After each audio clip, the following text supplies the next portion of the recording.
ఏమండి, హృదయంలో వాక్యం ఉందనుకోండి, యేసుప్రభు మన హృదయంలో ఉన్నాడు అనుకోండి, యేసుప్రభునే మీరు ధరించారనుకోండి, మన నోట్లోంచి వచ్చే మాటలు ఏ మాటలు వస్తాయి చెప్పండి? ఏ మాటలు వస్తాయి చెప్పండి? ప్రేమ, శాంతి, సమాధానం, అంతే కదండి. సహోదరుడు, పరలోకం, ఈ లోకం అశాశ్వతం, కక్షలొద్దు, పగలొద్దు, ద్వేషాలొద్దు, ఈ భూమి మీద ఆస్తుల కోసం తగాదాలొద్దు, ఇవేమి మనకొద్దురా.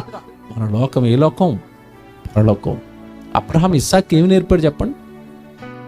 అబ్రహాంకి పాలు తేళ్లు ప్రవహించే దేశాన్ని దేవుడిస్తే, ఇస్సాకు ఈ దేశం మొత్తం అందే, నువ్వేం చేస్తావో తెలియదు, పెద్దోడైన తర్వాత చైనా చుట్టూ గోడ కట్టినట్టుగా మన చుట్టూ గోడ కట్టే అనడా? ఇది నేర్పడా?